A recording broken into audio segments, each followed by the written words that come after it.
They built research bases where no human was ever meant to survive. Steel giants frozen in silence, golden wings battered by winds, and entire stations slowly sliding toward the sea. These were meant to stand against time until the ice began to shift. From walking buildings to buried volcanoes, you won't believe what's hiding beneath the snow. And when you hear what scientists found under Lake Vostok, you'll wish they never drilled. Comandante Ferraz Station. Antarctica doesn't forgive mistakes. When things go wrong here, they don't just break, they vanish.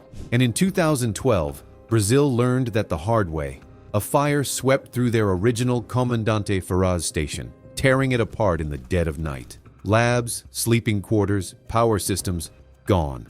Reduced to ash in a place where survival already hangs by a thread. Most countries would have walked away, but Brazil didn't flinch.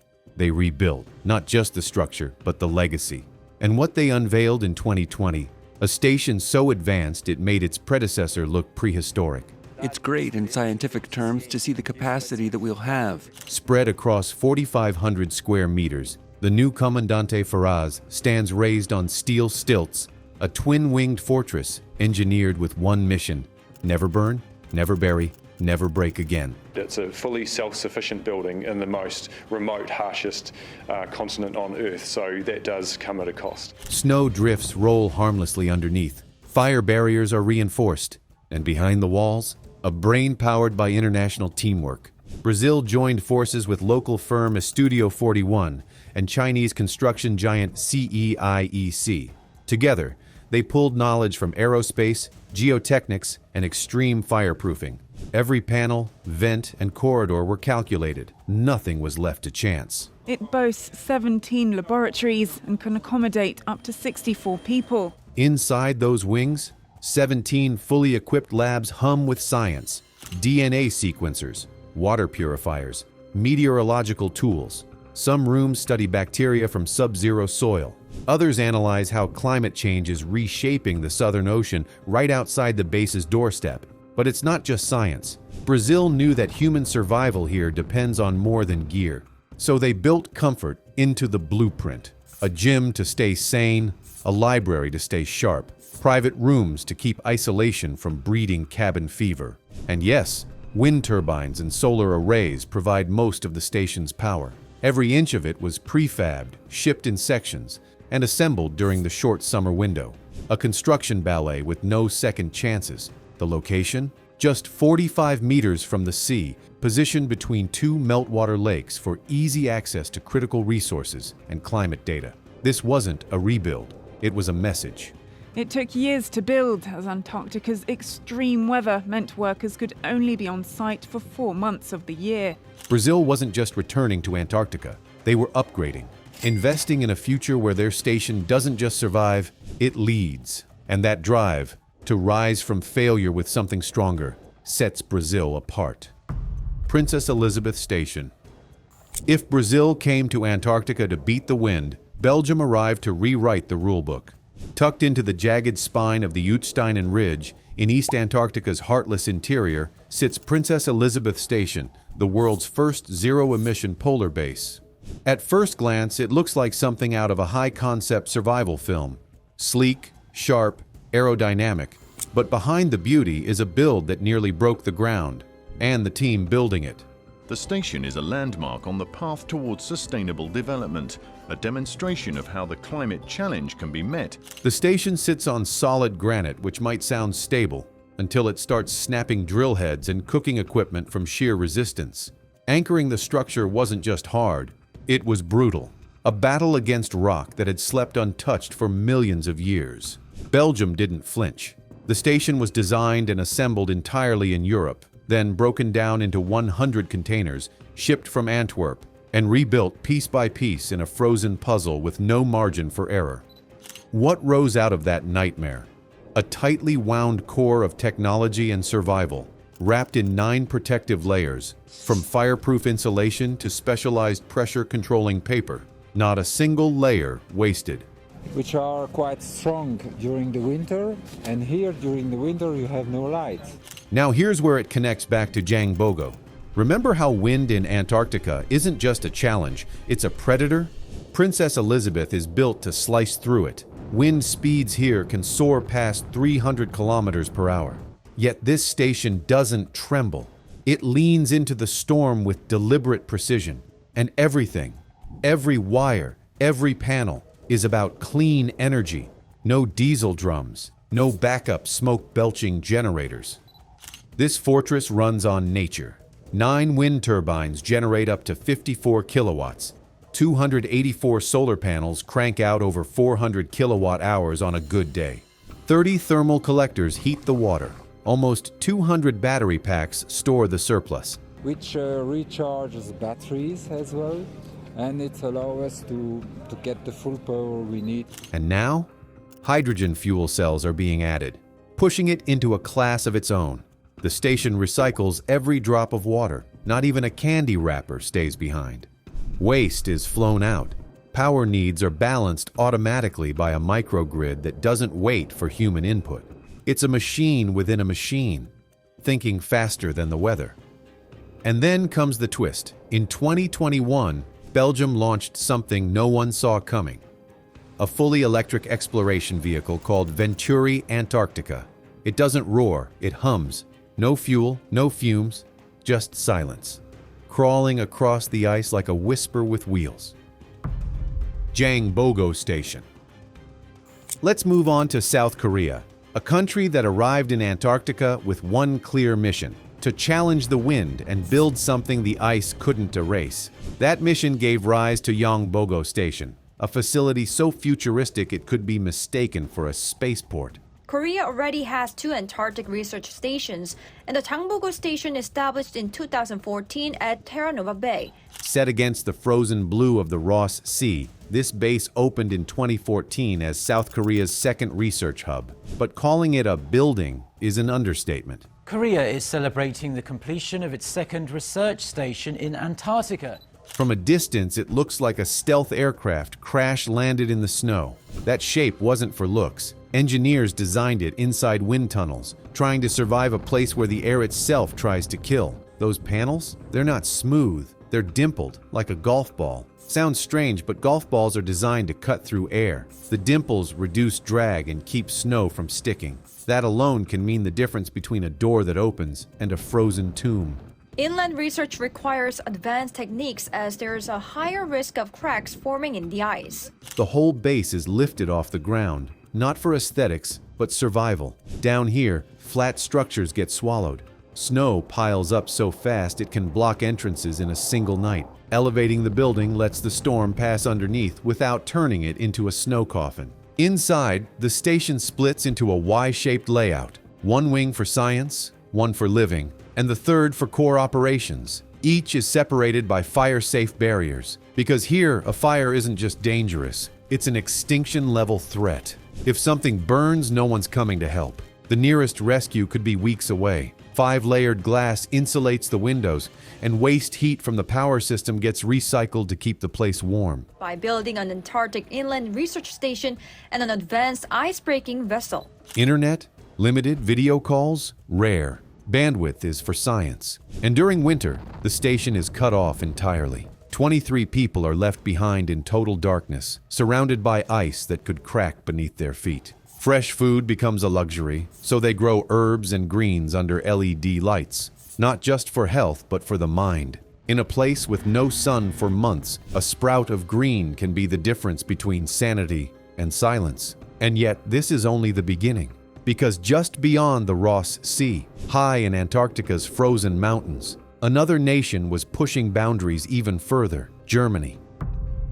Neumayer 3 Station. Germany's earlier Antarctic stations didn't stand a chance. Each one was slowly swallowed by drifting snow, vanishing like ghost towns beneath a white tide. That's when the German team made a decision no one else dared to try: create a building that climbs. The researchers living there will focus on geology, biotechnology, and climate change. Neumayer 3 Station, completed in 2009, sits on 16 hydraulic legs that lift the entire station, all 2,300 tons of it, up to a full meter higher year after year, to keep it above the suffocating snow. It moves in perfect rhythm, orchestrated by precision software that syncs every leg like limbs on a mechanical giant. The research is expected to lead to the discoveries of undetected organisms and reveal information about climate change in the past. You don't feel it from inside, but outside, it's like watching a steel animal stretch its legs to stay alive. And it's not small. This beast stretches 68 meters long and 24 meters wide, with 4 levels and nearly 5,000 square meters of space. It holds everything: advanced laboratories, admin zones, a central kitchen, and sleeping quarters. Even a snow-buried garage hides beneath, carved directly into the ice below. Its shape? Not accidental. Tested in wind tunnels to resist gales blowing harder than 300 kilometers per hour, the station's aerodynamic shell keeps it from catching wind like a sail. From a distance, it looks like a silver ship marooned in an ocean of white, frozen yet always drifting. Because here's the chilling truth. Standing in the weather now for many years, and if it would be a vessel, we would have had at least shipyard times. Neumayer 3 isn't on solid ground. It's built on a floating ice shelf that drifts toward the sea at a speed of about 160 meters per year. That means the entire station is slowly gliding toward the edge of the continent, not metaphorically, physically. Power mostly comes from diesel generators, but Germany added wind turbines to cut fuel needs and emissions. And when it's time to leave, every piece can be taken apart, shipped out, and the ice left untouched. But what makes Neumayer truly different isn't just the mechanics. Deep beneath it, scientists installed instruments tracking cosmic rays and ancient air bubbles trapped in the ice. India's Bharati Station. In a place where construction often drags for years, India's Bharati Station rose in just 127 days. That's not a guess. That's a record. A new scientific research station in the Antarctic by the end of this decade. Set along Prids Bay in the Larsman Hills, Bharati doesn't look like a traditional building, because it isn't. It's made entirely out of shipping containers, 134 of them. But don't mistake that for simplicity. This design was calculated, tested in wind tunnels, and built in Germany with surgical precision. Every container was outfitted like a survival pod, then shipped via Antwerp and Cape Town across some of the roughest seas on Earth. And when they arrived, they didn't just stack them, they suspended them. Bharati doesn't touch the ground. It floats, held aloft on steel stilts to stop snow from building up and sealing its fate. One Antarctic blizzard can turn a solid door into a wall. Bharati dodges that fate by design. Its 3 floors are a vertical marvel. The bottom handles the science, labs, storage, all the technical guts. The middle is for living, bedrooms, a gym, a kitchen, even a surgical station in case things go south. The top? That's where HVAC and emergency access sit, keeping systems running above the chaos. But the true genius hides in the heat. According to the Indian Ministry of Earth Sciences, now it has become essential for the Indian authorities to build a new research facility. Bharati uses combined heat and power units, recycling every bit of thermal energy from its generators. Nothing is wasted, not a single watt. And it's not just Antarctica that benefits. Bharati doubles as a node for India's space agency, ISRO. Satellite data is piped through the station in real time, sending Earth monitoring signals across oceans. It's a research base and a command post, a place where Antarctica meets outer space. Space agencies from the United States, Russia, Europe, and China have accomplished, and India is the 5th in this elite list. But what really ties Bharati to Princess Elizabeth and Jang Bogo is this: the Antarctic Treaty. India, like the others, plays by the rules. Bharati can be disassembled and removed without leaving behind so much as a bolt. And India didn't stop there. Bharati joins Maitri and the old Dakshin Gangotri, now repurposed into a logistics hub, placing India among the elite few with multiple permanent stations on the continent. Japan's ghost-proof station that never slept. While others came and went, folded, rebuilt, or got buried, Japan's Showa station stood its ground. Since 1957, this icy stronghold has never gone dark. Located on East Ongul Island, just 4 kilometers off Antarctica's mainland, Showa's position was no accident. Most stations sit deep inland, where the cold cuts to the bone, minus 60 degrees Celsius, easy. But Showa stays close to the sea, where winter temperatures hover closer to minus 10. still brutal but survivable. That edge helped it grow. From 4 humble buildings in its early years, it's now a full-blown Antarctic village with more than 70 structures, spreading across over 7,000 square meters. And Japan saw the snow threat coming decades before most nations did. While others were still building straight on the ice, Japan elevated their buildings on concrete supports a full meter off the ground to let the snow pass underneath. No fancy hydraulics, just smart, early engineering that kept their doors from vanishing under a drift. Inside, there's everything. Climate labs, power stations, weather posts, seismic detectors, shelters for emergencies and living quarters that have evolved over generations. In 1993, they rolled out a full overhaul. Fireproof timber, modular designs, safer connections. One building alone took over 2,000 person days to complete, all while the Antarctic winds screamed outside. But Showa's power isn't just physical, it's cultural. Here, history is passed down, crew by crew, year by year. Expedition teams leave behind detailed field notes, upgrade logs, and station records. That handover system is why buildings from the 60s are still in use today, cared for like heirlooms in the snow. And the science? It never stopped. Showa's team studies atmospheric gases, the aurora, and cosmic radiation. In 2018, they installed detectors inside cold-shielded shipping containers to monitor background radiation, scanning the skies and Earth's magnetic pulse at once. Their data now feeds into global climate models, helping forecast changes that affect the entire planet. So while newer stations flash their steel and solar panels, Showa just keeps working. Quiet, steady, relentless. It's not here to impress. It's here to endure. But while Japan held its ground for 70 years, Poland was preparing for something more symbolic. A rebuild that would honor the past and fly like a wing into the future. The Henryk Arctowski Station. I would like to introduce this presentation related to the modernisation of the Arctowski Station.